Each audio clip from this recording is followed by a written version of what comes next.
Hi friends, Nisha cooking ಚಾನಲ್ಗೆ ಸ್ವಾಗತ. ಇವತ್ತು ನೋಡ್ರಿ ನಾನು ಮಟನ್ ದಹಿ ಮಸಾಲ ಹೇಗೆ ಮಾಡೋದು ಅಂತ ತೋರಿಸ್ತಾ ಇದ್ದೀನಿ. ಅದಕ್ಕೆ ಬೇಕಾಗಿರೋ ಸಾಮಗ್ರಿಗಳನ್ನು ನೋಡ್ಕೊಳ್ರಿ. ಇಲ್ಲಿ ಅರ್ಧ kg ಅಷ್ಟು ಮಟನನ್ನು ತೊಗೊಂಡು ಅದನ್ನು ಕ್ಲೀನ್ ಮಾಡಿ ನಾವು ವಾಶ್ ಮಾಡಿಕೊಂಡು, ಇಲ್ಲಿ ನೋಡ್ರಿ ನಾನು 4-5 ವಿಸಿಲ್ ಹಾಕಿಸಿ ಬಾಯ್ಲ್ ಮಾಡಿ ತೊಗೊಂಡಿದ್ದೀನಿ. ಆಲ್ರೆಡಿ ಬಾಯ್ಲ್ ಮಾಡಿದಂಥ ಮಟನ್ ಅದು. ಇಲ್ಲಿ ಅರ್ಧ ಕಪ್ಪು ಮೊಸರು, ಆಮೇಲೆ ಕೊತ್ತಂಬರಿ, ಅಲ್ಲ ಬೆಳ್ಳುಳ್ಳಿ ಪೇಸ್ಟ್ ತೊಗೊಂಡಿದ್ದೀನಿ.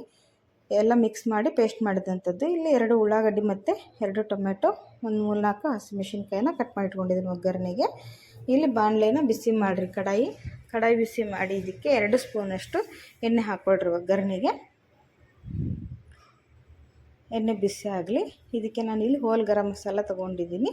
ಪಲಾವ್ ಎಲೆ, ಲವಂಗ, ಚಕ್ಕೆ, ಶಾಜೀರ ಮತ್ತು ಕಲ್ಲು ಹೂವು ತೊಗೊಂಡಿದ್ದೀನಿ.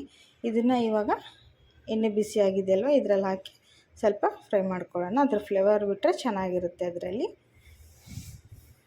ಆಮೇಲೆ ಕಟ್ ಮಾಡಿ ಇಟ್ಕೊಂಡಂಥ ಹಸಿಮೆಣ್ಸಿನ್ಕಾಯಿ ಮತ್ತು ಉಳ್ಳಾಗಡ್ಡಿನ ಹಾಕಿ ಎಣ್ಣೆಯಲ್ಲಿ ಚೆನ್ನಾಗಿ ಫ್ರೈ ಮಾಡ್ಕೊಳ್ರಿ. ಇವಾಗ ನೋಡಿರಿ, ಫ್ರೈ ಆದಮೇಲೆ ಸ್ವಲ್ಪ ಕೈ ಆಡಿಸ್ರಿ. ಕೆಂಪಗಾಗೋವರೆಗೂ ಉಳ್ಳಾಗಡ್ಡಿನ ಫ್ರೈ ಮಾಡ್ಕೊಳ್ರಿ. ಈಗ ನೋಡಿರಿ, ಈ ಥರ ಫ್ರೈ ಆಗಬೇಕು. ಇದಕ್ಕೆ ಹೆಚ್ಚಿಟ್ಕೊಂಡಂಥ 2 ಟೊಮೆಟೊನ ಹಾಕ್ತಾಯಿದ್ದೀನಿ.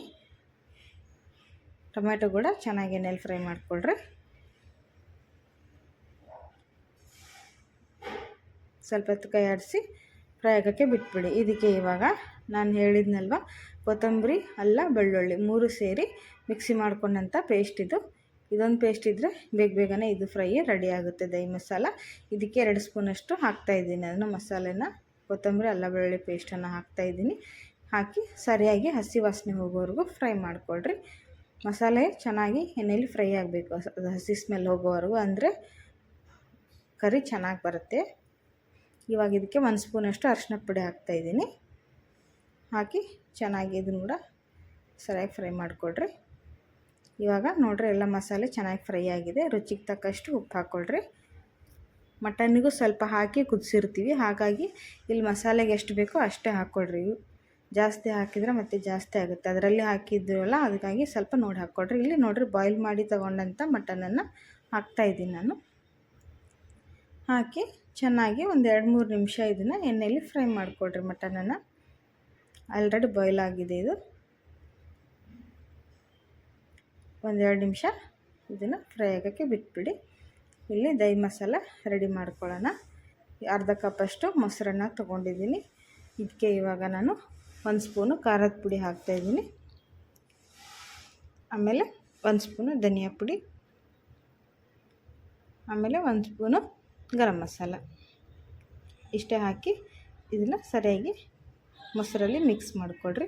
ಇಲ್ಲಿ ಸ್ವಲ್ಪ ಮೊಸರು ಗಟ್ಟಿಯಾಗಿದೆ, ಹಾಗಾಗಿ ಮಿಕ್ಸ್ ಆಗ್ತಾಯಿಲ್ಲ. ಇನ್ನೊಂದು ಸ್ವಲ್ಪ ಮೊಸರು ಅಥವಾ ನೀರು ಹಾಕಿ ಚೆನ್ನಾಗಿ ಅದನ್ನು ಮಿಕ್ಸ್ ಮಾಡಿಕೊಡ್ರಿ. ಸರಿಯಾಗಿ ಮಿಕ್ಸ್ ಆದಮೇಲೆ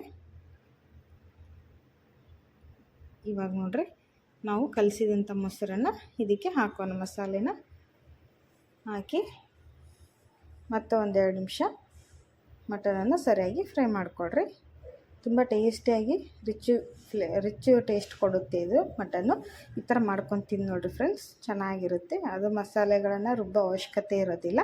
ಆಮೇಲೆ ಇದು ಚಪಾತಿ ರೊಟ್ಟಿ ಜೊತೆ ಅಂತೂ ಸೂಪರಾಗಿರುತ್ತೆ, ನಾನ್ ಜೊತೆ ಅಂತೂ ಇನ್ನೂ ಸೂಪರಾಗಿರುತ್ತೆ. ಮಾಡ್ಕೊಂಡು ತಿಂದು ನೋಡಿರಿ ಫ್ರೆಂಡ್ಸ್.